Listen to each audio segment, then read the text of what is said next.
Hi dear students, today we are learning about the next topic of chapter 22. Distinction between a check and promissory note. காசோலை மற்றும் கடனுறுதி சீட்டு வேறுபாடுகள். First one, nature of order. A check contains an order to pay money. அதாவது இந்த ஆணை காசோலை அப்படின்றது வாடிக்கையாளரால் குறிப்பிட்ட வங்கி மீது விடுக்கும் ஆணை தான் காசோலை. A check contains an order to pay money. Then next promissory note, அதாவது கடனுறுதி சீட்டு.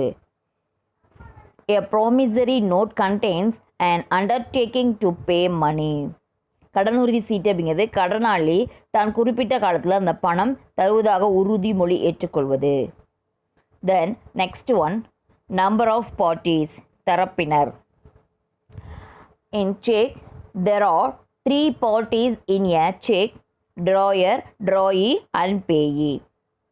காசோலையில் 3 தரப்பினர் இருக்கிறாங்க. யார் அப்படின்னா அந்த வரைபவர், வரைய பெற்றவர், பணம் பெறுபவர் அப்படின்ட்டு 3 பேர் இருக்காங்க. In promissory note, in a promissory note there are only 2 parties: the marketer and the payee. இதில் கடனுறுதி சீட்டில் 2 பேர் தான் இருக்காங்க. யார் அப்படின்னா வரைபவர் மற்றும் பணம் பெறுபவர். The next one, creator of the instrument, வரைபவர். The drawer of a check is a creditor. அதாவது வாடிக்கையாளர் கடனாளி வங்கியின் மீது எழுதும் மாற்றுச்சீட்டு. கடனாளர் அப்படின்றது யார்? வாடிக்கையாளர். கடனாளி மீது கடனாளி அப்படின்றது யார்? வங்கி. வங்கி மீது எழுதும் மாற்றுச்சீட்டு. In promissory note, the maker of a note is a debtor. கடனாளி கடனுறுதி சீட்டை வருகிறார். Then next one, identity of the parties to instrument, ஆவணத்தில் உள்ளவர்களுடைய அடையாளம். The drawer and the drawee can be one and same person. drawerம் drawee, அதாவது எழுதுபவரும் எழுத பெறுபவரும் ஒரே நபராக இருக்கலாம். இதில் இன் செக்கில். பட் ப்ராமிசரி நோட்டில் this cannot be so in a promissory note. எழுதுபவரும் எழுத பெற்றவரும் ஒரே நபராக இருக்க முடியாது. The next one, payableness, செலுத்துகை. A check is always payable on demand. காசோலை அப்படின்றது எப்போவுமே அந்த வாடிக்கையாளர் கேட்கும்போது கடனாளி அதாவது வங்கி திருப்பி தரத்தக்கது. Then promissory note. A promissory note on the other hand is payable either on demand or after a specified period. கடனாளி கேட்கும்போது அல்லது ஒரு குறிப்பிட்ட கால முதிர்வுக்கு அப்புறம் திருப்பி செலுத்தத்தக்கதாக இருக்கும். இதில் ப்ராமிசரி நோட்டில் கடனுறுதி சீட்டில். தென் நெக்ஸ்ட் கிராசிங், கீறல். A check can be crossed. காசோலை என்ன பண்ணலாம்? கீறலாம். But a promissory cannot be crossed. கடனுறுதி சீட்டு என்ன பண்ண முடியாது? கீறல் இட முடியாது. The next one, stamping. A check need not be stamped. செக்குக்கு ஸ்டாம்ப் போட்டணுன்ற அவசியம் இல்லை. But a promissory note has to be sufficiently stamped. கட்டாயமாக கடனுறுதி சீட்டில் என்ன பண்ணணும்? அந்த ஸ்டாம்ப் ஒட்டியே ஆகணும். வருவாய்த்தலை ஒட்டுதல் அவசியம். தென் நெக்ஸ்ட்டு டிஸ்கவுண்டிங், வட்டம் செய்தல். A check cannot be discounted. Check என்ன ஆகாது? டிஸ்கவுண்ட் பண்ண முடியாது. காசோலையை வட்டம் செய்ய முடியாது. A promissory note can be discounted with a banker. கடனுறுதி சீட்டை வட்டம் செய்யலாம். யார் அப்படின்னு பார்த்தீங்கன்னா banker. Then next, grace period. No day of grace are allowed for payment of a check. செக்குக்கு grace period allowed கிடையாது. But in promissory noteல 3 days of grace are allowed for calculating the due date of promissory note. Promissory நோட்டில் due டேட்லேருந்து 3 நாள் grace date calculate பண்ணிக்கலாம். சலுகை காலம் 3 நாள் இதில் கடனுறுதி சீட்டில். But வங்கியில் அந்த மாதிரி ஒன்றும் சலுகை கிடையாது. தென் last one, bearer. A check is payable to order or to bearer. இந்த காசோலை கொணர்பவருக்கு அல்லது அவருடைய ஆணை பெற்றவருக்கு கொடுக்கும்படி எழுதலாம். In promissory note, a promissory note cannot be made payable to bearer. Promissory நோட்டில் என்ன பண்ண, கடனுறுதி சீட்டை கொணர்பவர் கேட்கும்போது தருமாறு எழுத முடியாது. அது எப்போ வேணும்னு கேட்குறோமோ அது அப்படி நம்ம எழுத முடியாது. These are all the distinction between a check and promissory note. காசோலை மற்றும் கடனுறுதி சீட்டுக்கு உண்டான வேறுபாடுகள். Then next one, distinction between a bill of exchange and promissory note. மாற்றுச்சீட்டு மற்றும் கடனுறுதி சீட்டு இடையேயுள்ள வேறுபாடுகள். First one, nature of undertaking. Under bill of exchange, a bill of exchange contains an unconditional order to pay money. The மாற்றுச்சீட்டு ஒரு நிபந்தனையற்ற முறை ஆவணம். But in promissory note, a promissory note contains an unconditional undertaking to pay money. இந்த கடனுறுதி சீட்டு அப்படின்றது ஒரு நிபந்தனையற்ற பணம் தருவதற்கான கடன் உறுதிமொழி பத்திரம். Then next one, number of parties, தரப்பினர். There are 3 parties in a bill of exchange: drawer, drawee and payee. இந்த மாற்றுச்சீட்டில் 3 நபர்கள் இருக்கிறாங்க. யார் யார் அப்படின்னா வரைபவர், வரைய பெற்றவர், பணம் பெறுபவர். But in promissory note, there are only 2 parties: maker and the payee. 2 பேர் தான் கடனுறுதி சீட்டில் இருக்காங்க. யார் அப்படின்னா வரைபவர் மற்றும் பணம் பெறுபவர். Then next one, drawer of the instrument, வரைபவர். A creditor draws a bill on a debtor. கடனாளர் மாற்றுச்சீட்டை வரைகிறார். பில் ஆஃப் எக்ஸ்சேஞ்சை யார் வரைகிறாங்க அப்படின்னு பார்த்தீங்கன்னா creditor. In promissory note, a debtor execute a promissory note in favor of a creditor. இங்கே கடனுறுதி சீட்டில் கடனாளி கடனுறுதி சீட்டை வரைகிறார். கடனாளி தான் என்ன பண்ணுறாரு, கடனுறுதி சீட்டை வரைகிறார். அங்கே மாற்றுச்சீட்டில் கடனாளர் கடனுறுதி சீட்டை வரைகிறார். Then next one, identity of the parties. In a bill of exchange, both the drawer and the payee can be only and the same person. தரப்பினருடைய அடையாளம் எப்படின்னு பார்த்தோம்னா, எழுதுபவரும் பணம் பெறுபவரும் ஒரே நபராக இருக்கலாம். In a promissory note, the maker himself cannot be the payee because the same person cannot be both the promisor and promisee. கடனுறுதி சீட்டை வரைபவரும் பணம் பெறுபவரும் ஒருவராக இருக்க முடியாது. Then next one, order of liability, பொறுப்பேற்கப்படும் வரிசை. The liability of the drawer of a bill is secondary. In other words, when the acceptor dishonors the bill, the liability of the drawer arises as a surety. இந்த மாற்றுச்சீட்டை எழுதுபவருடைய பொறுப்பு இரண்டாம் பட்சமானது. அதாவது மாற்றுச்சீட்டை ஏற்றவர் பணம் தராமல் மறுக்கும்போது மட்டுமே அதை வரைபவரின் பொறுப்பேறும். In promissory note, the liability of the maker of the promissory note is primary. இந்த கடனுறுதி சீட்டை எழுதியவருடைய பொறுப்பு முதன்மையான பொறுப்பு. பட் இங்கே செகண்டரி. யாருக்கு? liability of the drawer of bill is secondary. But எங்கள் ப்ராமிசரி நோட்டில் அது primary. The next one, bearer instrument, கொணர்பவர் பத்திரம். A bill of exchange can be drawn payable to bearer. மாற்றுச்சீட்டை கொணர்பவருக்கு கொடுக்கும்படி வரையலாம். என்ன பண்ணலாம், மாற்றுச்சீட்டை யாருக்கு வேணுமோ அவங்களுக்கு கொடுக்கும்படி நம்ம எழுதலாம். But in promissory note cannot be drawn payable to bearer.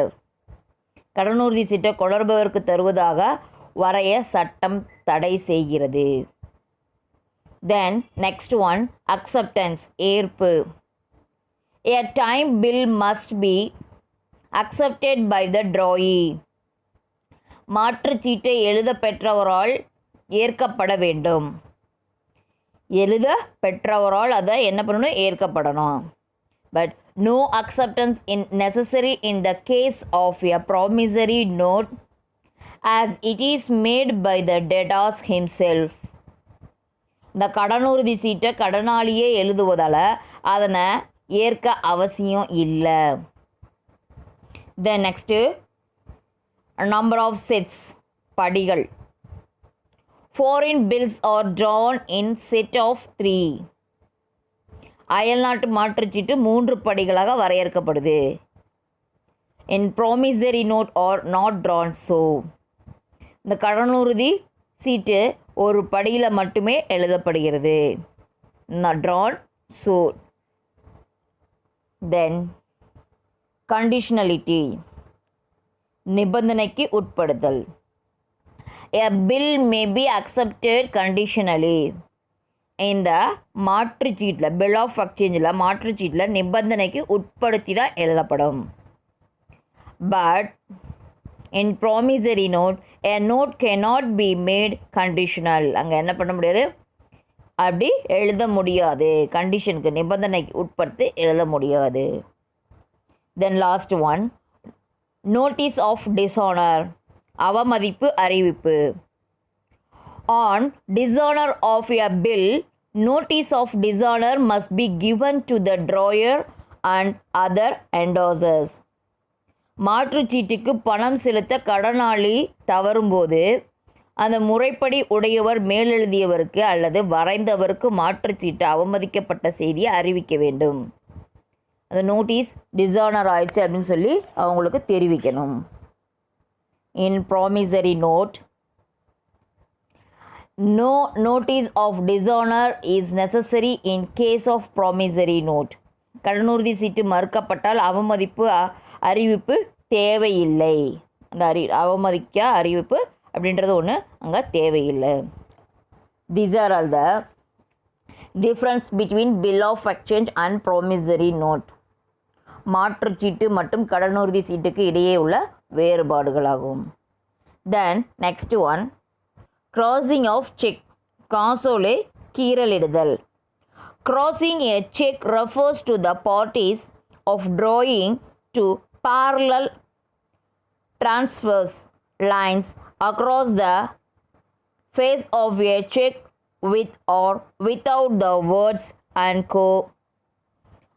The effect of this crossing is that the drawee bank will pay the amount of a check only to the banker. அது காசோலை என்ன பண்ண, இடதுபுற உச்சியில் 2 சாய்ந்த இணைகோடுகளிட்டு அவற்றின் நடுவே and company அல்லது மாற்றுமுறைத்தன்மை என்ற சொற்கள் எழுதுவது அல்லது எதுவும் எழுதாமல் சாய்கோடுகள் மற்றும் வரைவது கீறலிடல் என்று பெயர். இப்போ என்ன பண்ணுறாங்க, லெஃப்ட் சைடில் டாப்பில் என்ன பண்ணுறாங்க, 2 சாய்ந்த கோடு போடக்கூடியது அல்லது அதுக்கு நடுவில் என்ன பண்ணுறது அன்கோ அப்படின்னு எழுதுறது, அன் கம்பெனின்னு அல்லது மாற்றுமுறைத்தன்மைன்னு எழுதக்கூடியது. அதாவது அன்கோ அதுக்கப்புறம் என்ன மாற்றுமுறை தன்மை அப்படின்ட்டு நம்ம எழுதலாம். இதை மாதிரி எழுதலாம், எழுதாமலும் வெறும் கோடு மட்டும் போட்டு கொடுக்கலாம். அதுதான் என்ன அப்படின்னு பார்த்தீங்கன்னா கிராசிங். ஒரு காசோலையின் முன்புறம் 2 சாய்ந்த இணைகோடுகளிட்டு அவற்றின் நடுவே அண்ட் கம்பெனி அல்லது மாற்றுமுறைத்தன்மை இல்லை நாட் நெகோஷியபிள் என்ற சொற்கள் எழுதுவது அல்லது ஒன்றும் எழுதாமல் வெறும் சாய்ந்த இணைகோடுகள் 2 இடுவது கீறலிடுதல் என பெயர். ஸோ வெறும் கோடு மட்டும் போடலாம், அல்லது நாட் நெகோஷியபிள்னு எழுதலாம், அல்லது அன்கோ ஆர் கம்பெனின்னு எழுதலாம். ஸோ இப்படியும் போட்டு எழுதலாம். இதெல்லாம் என்ன அப்படின்னு பார்த்தீங்கன்னா crossing. Then next one, crossing is of 2 types. கீறலிடலின் வகைகள். Types of crossing: general crossing and special crossing. பொது கீறலிடல், சிறப்பு கீறலிடல். In first one, general crossing, பொது கீறலிடல். According to section 123 of the Negotiable Instrument Act 1881, 1881 இந்திய மாற்றுமுறை ஆவணச் சட்டம் பிரிவு 123 படி பின்வருமாறு வரையறை செய்கிறது. என்னென்ன அப்படின்னு பார்த்தோம்னா, where a check bears across its face an addition of the words and company or any abbreviation of thereof between 2 parallel transverse line or of 2 parallel transverse lines simply, either with or without the words not negotiable, that addition shall be deemed a crossing and the check shall be deemed to be crossed generally. The line should be drawn across the face of check and not on the reverse thereof. Further, they must by parallel and transverse cross marks such as X does not constitute crossing. The words and company or any abbreviation thereof are not an integral part of crossing, and their omission does not affect the validity of crossing. இரு இணைய சாய்ந்த கோடுகள் மட்டும் அல்லது 2 இணையான சாய்ந்த கோடுகளுக்கு இடையே இருக்கக்கூடிய அன்கம்பெனி எனும் சொற்களை அல்லது அவற்றின் சுருக்கங்களையோ கொண்டிருக்குமானால் அது மாற்றுத்தன்மை அற்றது, நாட் நெகோஷியபிள் என்ற சொல்லுடனோ அன்றி தனித்தோ இந்த காசோலையில், அதாவது செக்கில் சேர்த்தா அந்த சேர்க்கை என்னன்னு சொல்கிறாங்க? க்ராசிங், அதாவது கீறலிடல் அப்படின்ட்டு நம்ம சொல்கிறோம். ஸோ அந்த சேர்க்கைக்கு என்ன பேர்? கீறலிடல், க்ராசிங் சொல்கிறோம். அப்படியே அந்த காசோலையை பொது கீறலிடல் அப்படின்ட்டு நம்ம சொல்கிறோம். என்னன்னு சொல்கிறோம்? cross, generally crossed. அதுவே then significance of general crossing. A crossed check should not be paid across the counter. Even if the payee of a crossed check is well known, the paying banker is directed to make payment only through another banker. If the payee does not have a bank account, he can collect it only through someone who is having a bank account. As a result, even if a crossed check has been stolen and collected for party not entitled to it, the person for whom it has been collected can be easily traced. Thus, crossing ensures safety and prevents payment into wrong hands. The significance of general crossing. பொது கீறலின் சிறப்பியல்புகள். இந்த பொது கீறலிடல் அப்படின்றது 2 சாய்ந்த இணைக்கோடுகள் அவசியம் இருக்க வேண்டும். சாய்வாக 2 கோடுகள் கட்டாயம் இருக்கணும். இந்த எக்ஸ் போன்ற குறி அப்படின்றது கீறலாக இருக்காது. 2 சாய்ந்த கோடு தான் அப்படின்ட்டு நம்ம எக்ஸ் மாதிரி போடக்கூடாது. parallel லைனாக நம்ம என்ன பண்ணணும், அந்த சாய்ந்த கோடுகள் போடணும். ஒரு கோடு எப்படி போடுறோமோ அதன் பக்கத்துலேயே அதே மாதிரி இன்னொரு கோடும் போடக்கூடியது தான் என்னது parallel லைன். 2 சாய்ந்த கோடுகள். ஸோ இந்த இணைக்கோடுகள் காசோலை முகப்பில் இடப்பட்டிருக்கும்.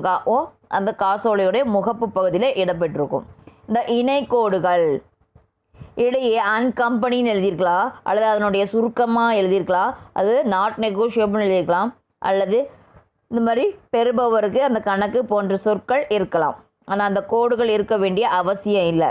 அந்த எழுதும்போது அன்கோட்னு எழுதலாம், இல்லது வேறு ஏதாவது அக்கௌண்ட் ஒன்லின்னு எழுதலாம், நாட் நெகோஷியபிள்னு எழுதலாம். அந்த மாதிரி எழுதும்போது கோடு இருக்கணுன்ற அவசியம் கிடையாது. பட் வெறும் கோடு மட்டுமும் நம்ம போட்டுக்கலாம். இது என்ன அப்படின்னு பார்த்தோம்னா அதனுடைய significance. Then next one, special crossing. Section 124 defines special crossing as follows. Where a check bears across its face an addition of the name of a banker without the words, with or without the words, not negotiable.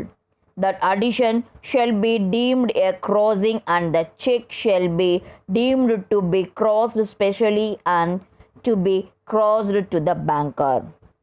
Here, that parallel transverse line are not essential, but the name of the banker to whom the payment should be made is to be necessarily written on the face of the check. Thus, it must be not that while drawing of 2 parallel transverse line is a must for a general crossing. That addition of the name of a banker constitutes the essential part of special crossing. இந்த special கிராசிங்னா என்ன, ஒரு பேங்க்கோடைய பெயர் அந்த செலவாணி தன்மையற்றது என்று சொல்லுடன் அல்லது தனித்தோ ஒரு செக்கில் குறுக்கே சேர்த்தால் அது ஸ்பெஷல் கிராசிங் எனப்படும், அதாவது சிறப்பு கீறலிடல் எனப்படும். ஸோ அப்படி அந்த காசோலை அந்த வங்கியற்ற அந்த பெயரில் ஸ்பெஷல் கிராஸ் இடப்பட்டது தான் எடுத்துக்கொள்ளப்படும். இந்த இயர் 1881 இது மாற்றுமுறை ஆவண சட்டத்தில் 124 படி அதனுடைய டெஃபினிஷன்ஸில் கூறியிருக்கு. Then next one, significance of special crossing. Here the paying banker should make payment only to the particular banker named as a part of special crossing or to his agent for collection.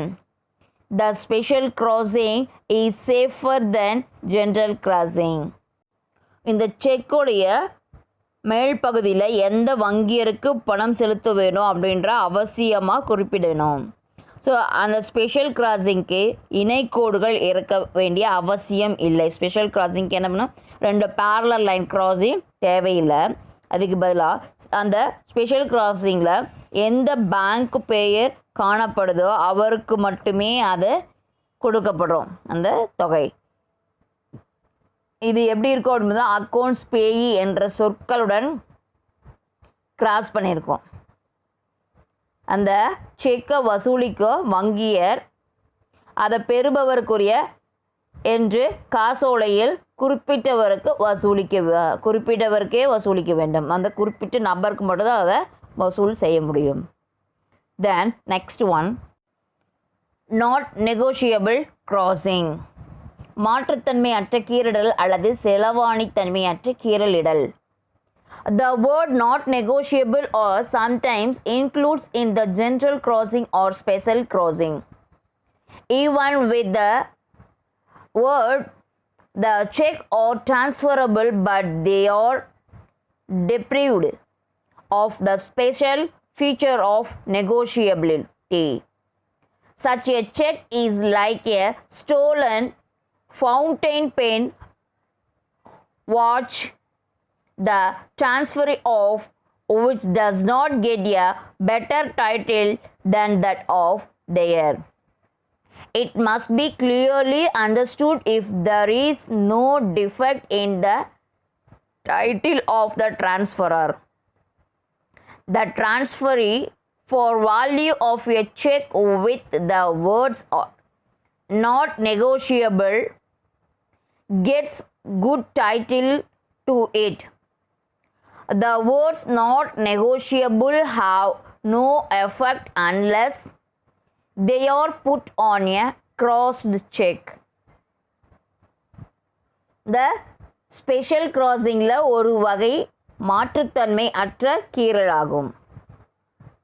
So இந்த கீறல் அதாவது crossing அப்படின்றது அது மூலமாக ஒருவர்கிட்ட இருந்து இன்னொருவருக்கு அந்த உரிமையை மாற்றம் செய்யப்படுவதாக தடைபடுவது இல்லை. ஆனாலும் இந்த காசோலையை வைத்திருப்பவர் தான் எவரிடமிருந்து பெற்றாரோ அவருக்கு எந்த அளவு உரிமம் உள்ளதோ அந்த அளவு உரிமை தான் பெற முடியும். எனவே அந்த உரிமையை மாற்றம் செய்தவர் குறைபாடுள்ள உரிமை கொண்டிருந்தார். ஆனால் அந்த மாற்றம் செய்யப்பட்டவருக்கும் குறைபாடு உள்ள உரிமை தான் உண்டு. அதை மாற்றும்போது அந்த மாற்றம் கொடுக்கக்கூடியவருக்கு எந்த அளவுக்கு உரிமை இருக்கோ அதே அளவு உரிமை தான் இவருக்கும் இருக்கும். ஸோ அவருக்கு ஏதாவது ஃபால்ட் இருந்ததுன்னா இவருக்கும் அதே மாதிரி அந்த ஃபால்ட்டு இருக்கும் அந்த உரிமையில். அதனால் அந்த அறிய வேண்டது என்ன தெரிஞ்சுக்கணும் அப்படின்னு பார்த்தோம்னா, அந்த மாற்றுத்தன்மையற்ற அந்த கீறலில் புழங்கக்கூடிய காசோலை பெறுவோர் கீறலுடன் புழங்கக்கூடிய காசோலையை அதாவது அந்த கிராசிங் பண்ண செக்கை அதை மாற்றி கொடுத்தவர் சரியான உரிமை பெற்றோரா என ஆராய வேண்டும். அதை அவங்களுக்கு கரெக்டான உரிமை இருக்கா அப்படின்ட்டு ஃபஸ்ட்டு நம்ம தெரிஞ்சுக்கணும். அதனால் அந்த செக்கு அதனுடைய சிறப்பு இயல்பான செலாவணித்தன்மையை இழந்து விடுது, அதனுடைய சிறப்பு இயல்பை இழந்து விடுது. Then next one account payee crossing, பெறுபவர் கணக்கு கீறலிடல். Words such as account payee or payee's account are also added to general or special crossing. Even though the addition of these words has not legal sanctity, it has gained significance because of trade usage and banking practice. These words constitute a direction to the collecting banker to collect the amount of the check for the benefit of the payee's account only. If he credits negotiately proceeds of the check to a wrong account, he lost the statutory protection given to him as a collect banker. Paying banker need not satisfy himself, that is collected only for the payee account, though usually a banker will not collect an account payee check for a person other than the payee. He does it in exceptional cases to trusted customers. Account payee crossing அப்படின்னா அந்த பெறுபவருக்குரியவர் என்னும் சொல்ல ஒரு பொது கீறலிடலோ அதாவது special general கிராசிங்லேயோ அல்லது special கிராசிங்லேயோ சேர்க்கலாம். இந்த சொல்ல நம்ம என்ன பொது கீறலில் சேர்த்தோம் அப்படின்னம்னா அந்த காசோலையுடைய தொகை ஒரு வங்கிக்கு மட்டும் செலுத்தப்படும். இதை ஒரு ஸ்பெஷல் கிராசிங்கில் சேர்த்தோம்னா அந்த காசோலை தொகையானது அந்த கீறலிடல் பெயரிட்டிற்கும் வங்கிக்கு மட்டுமே செலுத்தப்பட வேண்டும். பெறுபவருக்குரிய கணக்கில் மட்டும் என்று குறிப்பிட்ட காசோலையில் வசூலிக்கப்படும் வங்கியர் அதை பெறதற்குரிய கணக்கில் மட்டும்தான் வசூலித்து அதை வரவு வைக்கணும். இப்போ ரெண்டு அக்கௌண்ட்லேயுமே இது வரலாம், ஸ்பெஷல் கிராசிங்லேயும் வரலாம், ஜென்ரல் கிராசிங்லேயும் வரலாம். ஜென்ரல் கிராசிங்கில் வந்துன்னா அது என்ன பண்ணுறாங்க அப்படின்னு பார்த்தோம்னா அந்த தொகை அந்த வங்கிக்கு செலுத்தப்படும். இப்போ ஸ்பெஷல் கிராசிங்னா அந்த அக்கௌண்ட்டுக்கு செலுத்தப்படும். இந்த காசோலையை வேறு யாருக்கும் மாற்றி கொடுக்க உரிமை கிடையாது. அந்த செக்கை என்ன பண்ண முடியாது, வேறு யாருக்கும் ட்ரான்ஸ்ஃபர் பண்ண முடியாது. நம்ம நார்மலாக ஒரு செக் கொடுத்தோம்னா என்ன பண்ணலாம், வேறு நம்ம பின்னாடி ஒரு சைன் போட்டு கொடுத்தோம்னா அவங்க வேறு யாருக்காவது செக் கொடுக்கலாம். பட் கிராஸ் பண்ணிட்டோம்னா அவங்க மட்டும்தான் அந்த செக்கை யூஸ் பண்ண முடியும், வேறு யாருக்கும் உரிமை கிடையாது. Then next one, payee's position when crossing is obligated. காசோலையின் கீறல் அளிக்கப்பட்ட நிலையில் பணம் செலுத்த பெறுபவரின் நிலை. Since crossing a material part of the check, crossing cannot be obligated, cannot be removed by a holder, but if the obligator has been done by dishonest persons so skillfully that it direction is impossible, and if payment has been made in due course through at the counter, the paying banker is discharged from liability. அந்த cross பண்ண check அதனுடைய முக்கிய பங்கு வகிக்குது. ஆனால் அது மோசடி நபர் அந்த கிராஸிங்கை மிக திறமையாக அதை கண்டுபிடிக்காத வண்ணம் அதனை அந்த கிராஸிங்கில் இருந்து அழிச்சு விட்டாலும் அந்த பணம் செலுத்தும் வங்கிக்கு எந்த ஐயமும் எழா வண்ணம் அதற்குரிய பணத்தை தன் நம்பிக்கையில் செலுத்தியிருந்தால் அந்த பணம் செலுத்தும் வங்கி அதனால் ஏற்படும் இழப்பிற்கு பொறுப்பேற்க மாட்டார். அப்படி பணம் செலுத்தப்படும் நபர் அதனால் ஏற்படக்கூடிய இழப்பை ஏற்க வேண்டும். இதற்கு செலுத்தும் வங்கியர்தான் முறைப்படி அந்த கீறல் அளிக்கப்பட்ட காசோலைக்கு பணம் அளித்தேன் என மெய்ப்பிக்க வேண்டும். அந்த செக்குக்கு இந்த பேங்க்லேருந்து தான் பணம் கொடுத்துருக்குன்னு அவங்க என்ன பண்ணணும், நிரூபிக்கணும். தென் நெக்ஸ்ட் ஒன், என்டோஸ்மெண்ட், அதாவது மேல் எழுதுதல். Section 15 of Negotiable Instrument Act 1881 defines endorsement as follows.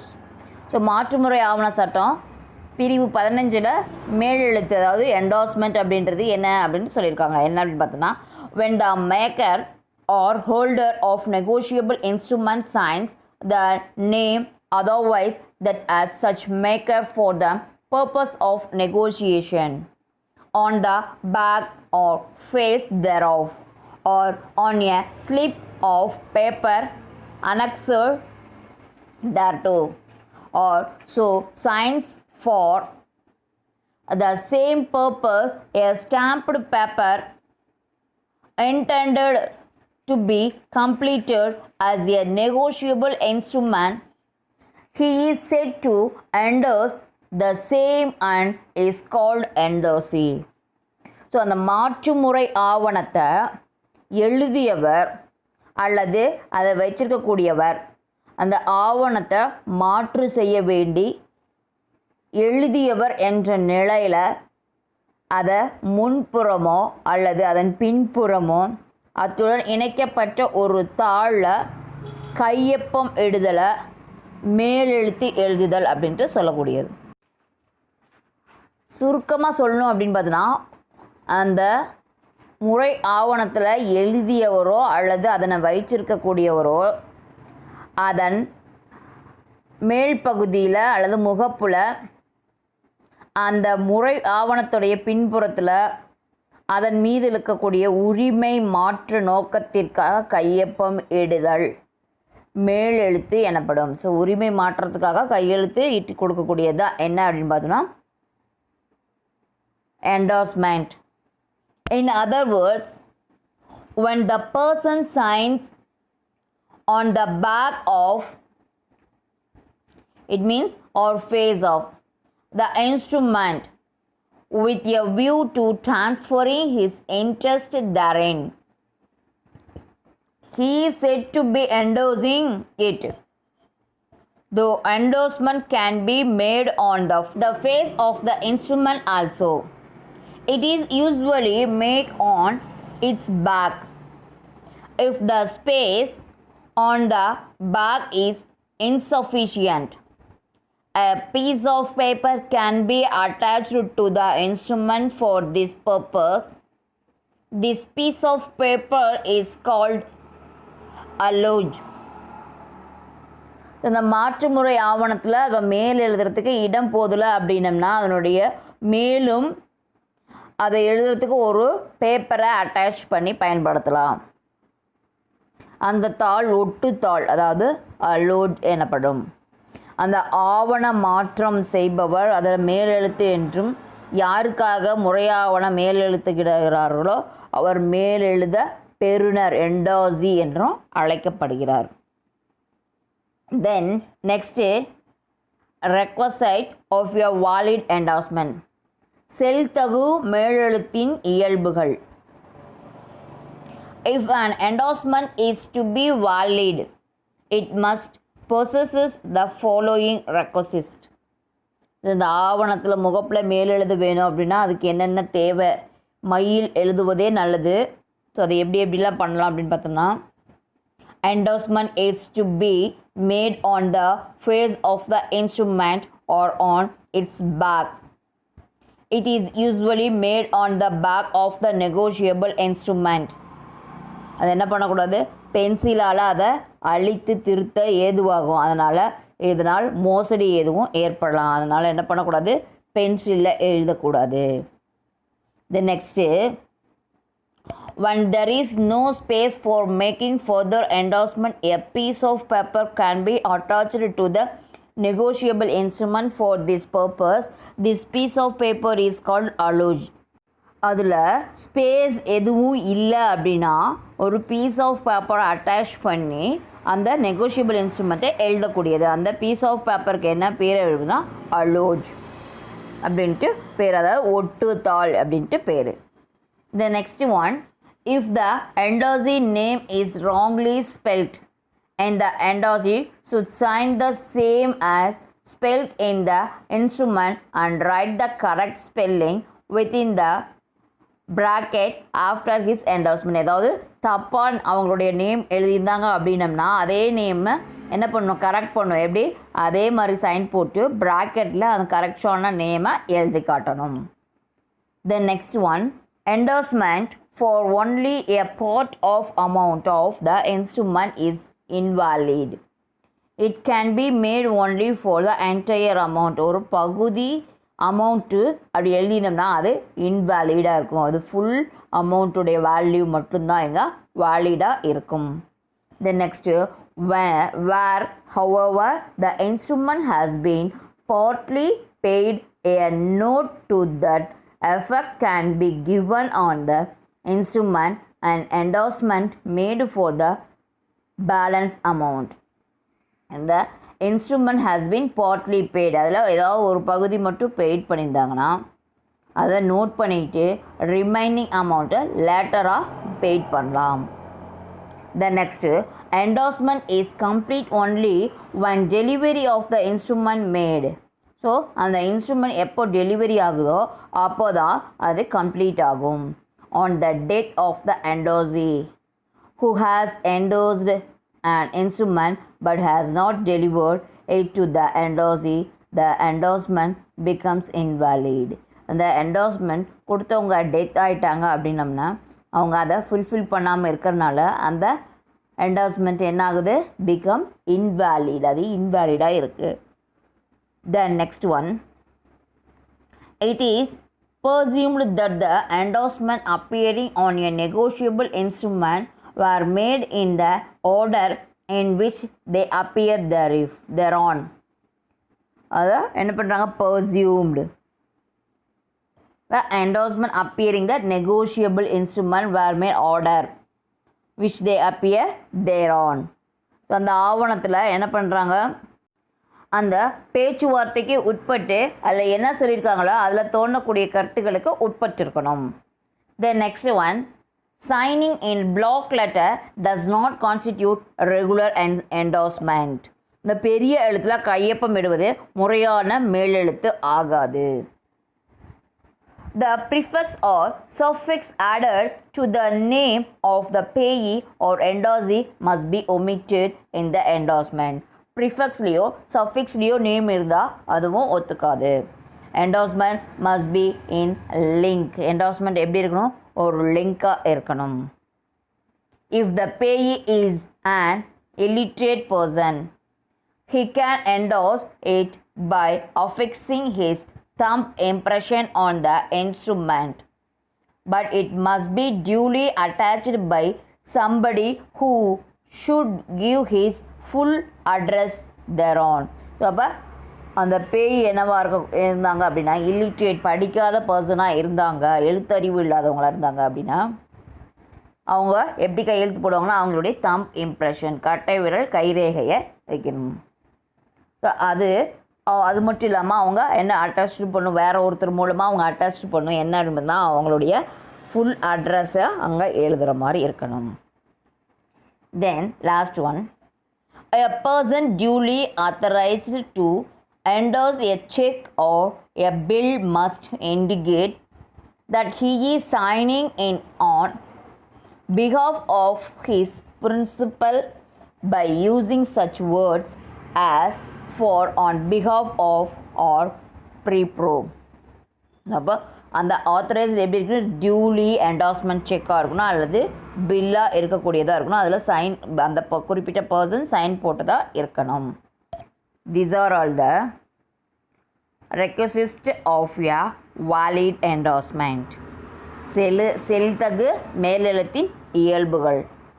Then next one, kinds of endorsement, மேலெழுத்தின் வகைகள். First one, endorsement in blank or general endorsement.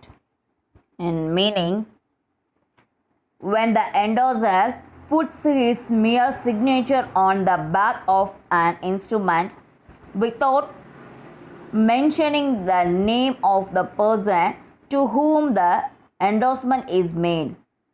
It is called blank endorsement or general endorsement.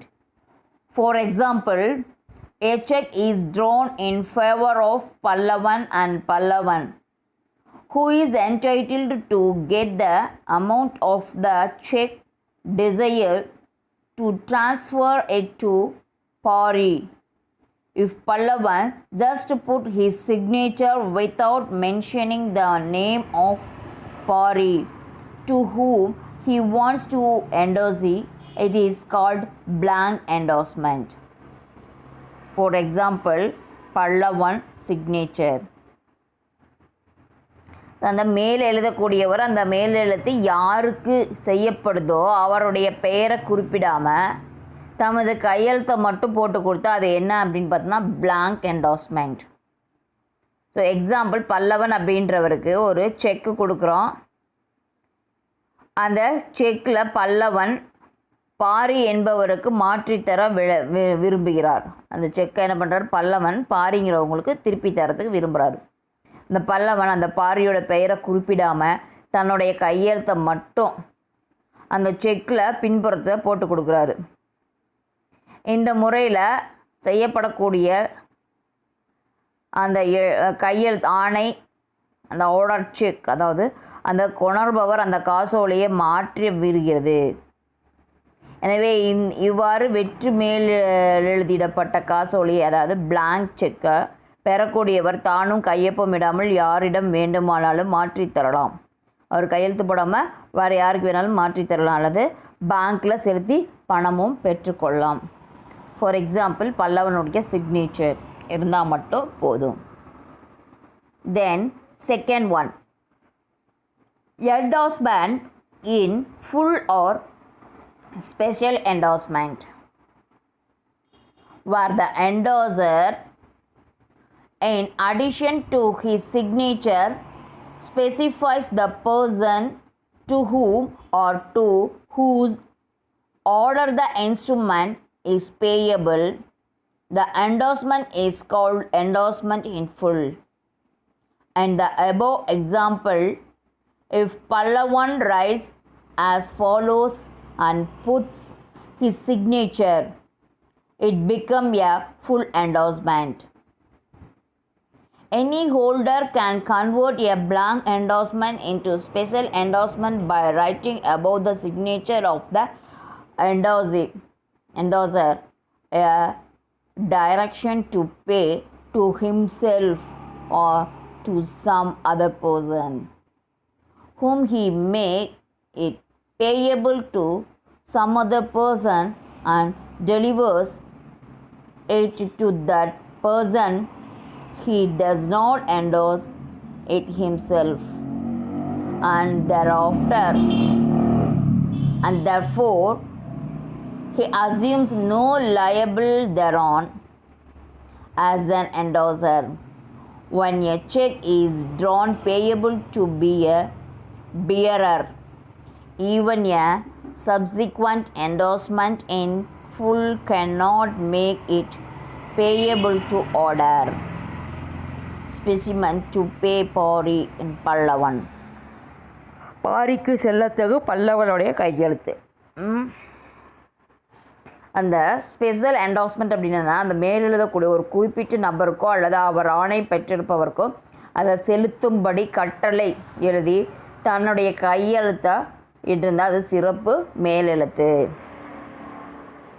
அந்த முதல் வகையான உதாரணத்தில், இதுக்கு முன்னே சொன்ன உதாரணத்தில், இந்த பல்லவன் கையெழுத்து கையை குறிப்பிட்டு இருக்கிறவாறு எழுதி தன்னுடைய கையொப்பத்தை இட்டால் அது சிறப்பு மேலெழுத்து. அதாவது ஏற்கனவே சொன்னதை எழுதி அதில் கையெழுத்து போட்டிருந்தாங்கன்னா அது என்ன அப்படின்னு பார்த்தோன்னா ஸ்பெஷல் என்டாஸ்மெண்ட்.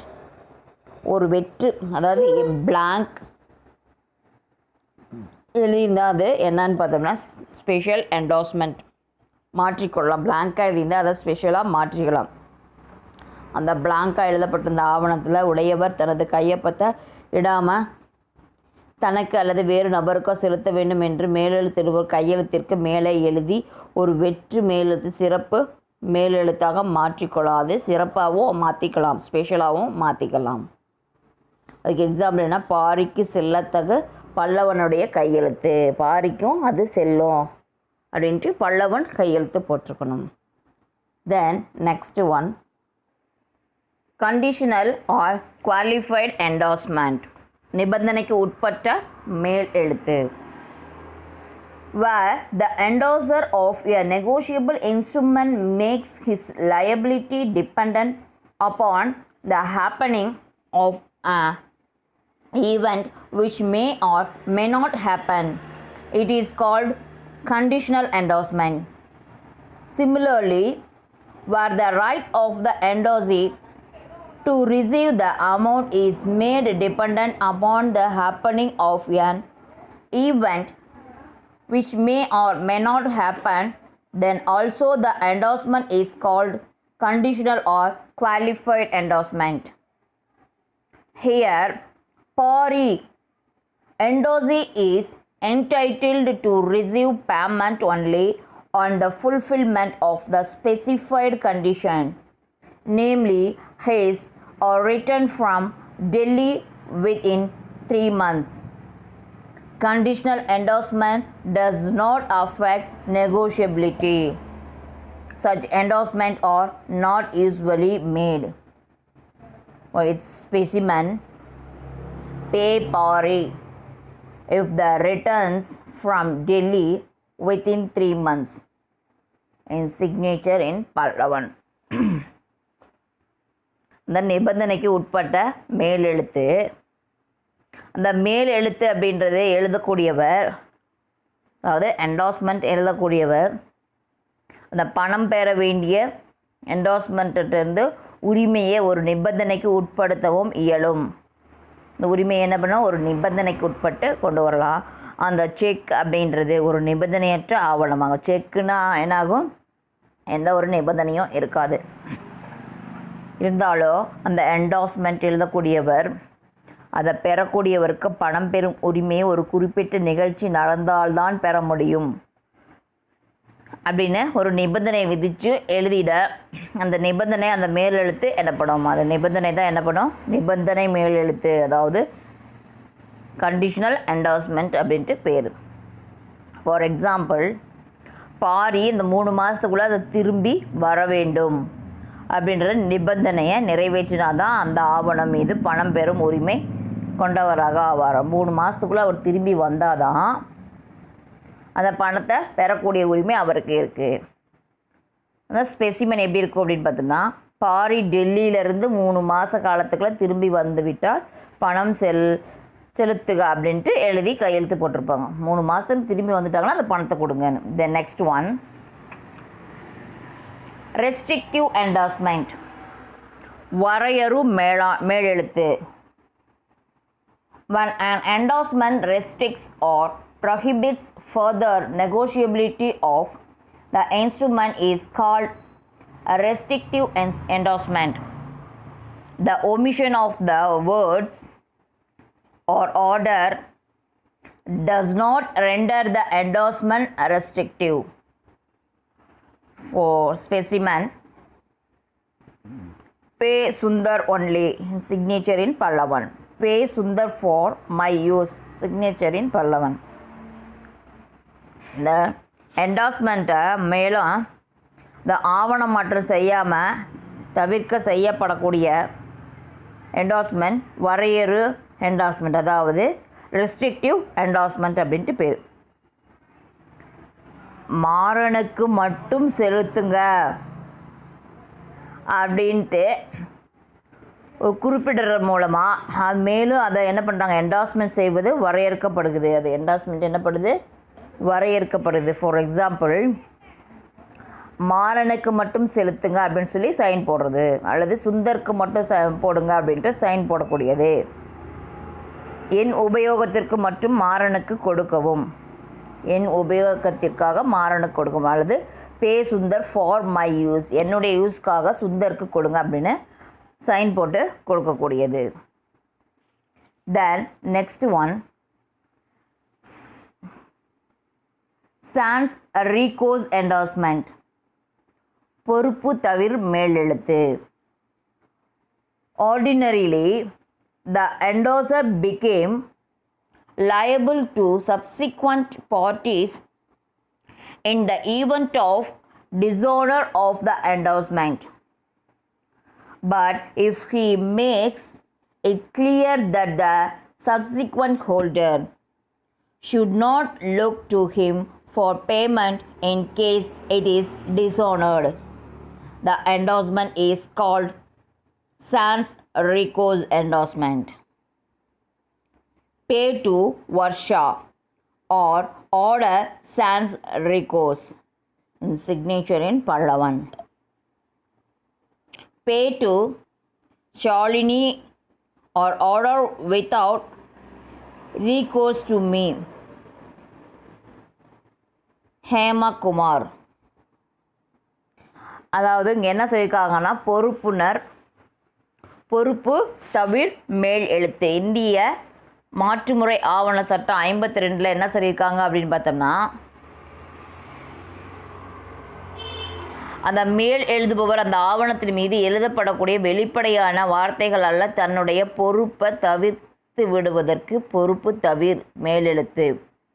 அவங்களுக்கு உண்டான பொறுப்பை தவிர்த்து விடுவதற்கு என்ன பேர் அப்படின்னு பண்ணோம்னா பொறுப்பு தவிர மேலெழுத்து, அதாவது சான் ரீகோஸ் என்டார்ஸ்மெண்ட் அப்படின்ட்டு பேர்.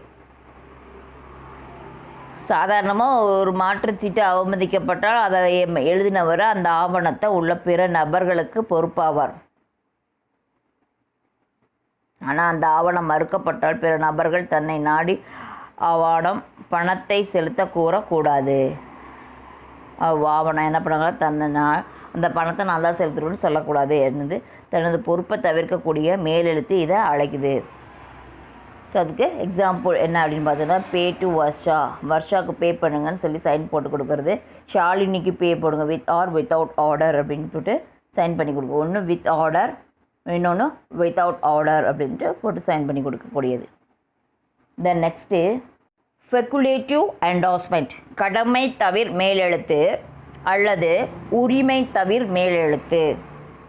To make an endorser liable on the instrument, notice of dishonor must be given to him. But if the endorser waives this right by a writing notice of dishonor waived at the time of endorsing, it is called speculative endorsement. Even though Radha gives her right to receive notice of dishonor, he remains liability for non-payment. pay to Aruvi or order notice of dishonor waived in signature in Radha.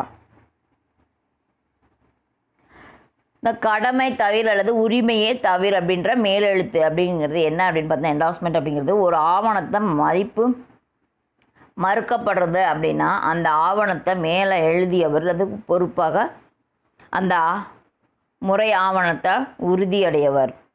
மதிப்பு மறுப்பு அறிவிப்பினை அதாவது notice of டிஸானரை தர வேண்டியது அவரது கடமையாக இருக்கும்.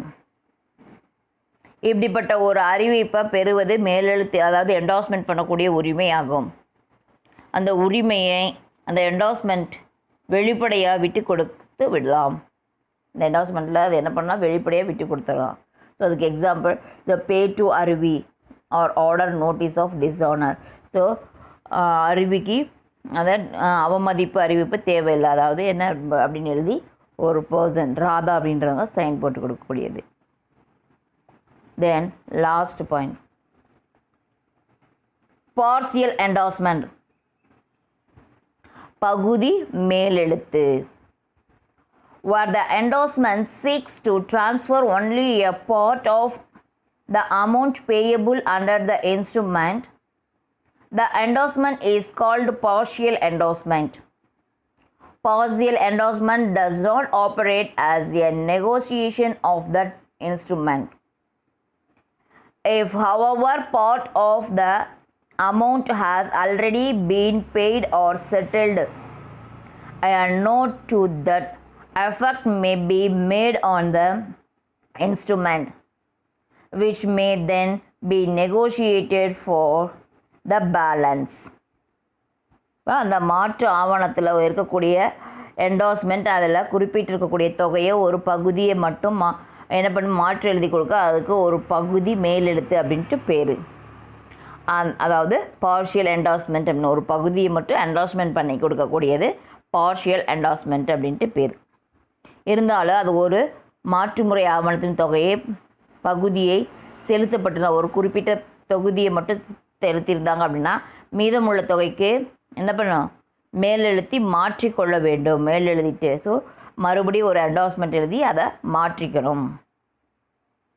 ஒரு 700 ரூபாய் இருக்குது அப்படின்னு சொன்னோம்னா ஒரு 1000 ரூபாயில் 700 ரூபாய் செலுத்திட்டாங்க, மீதி 300 ரூபாய் பேலன்ஸ் இருக்குது அப்படின்னோம்னா அந்த 300 ரூபாய் தான் பேலன்ஸ் இருக்குது அப்படின்னு சொல்லி நம்ம ரீஎன்டாஸ்மெண்ட் எழுதிக்கக்கூடியது தான் இது partial endorsement. Okay, now we complete in chapter 22. We will meet in next class.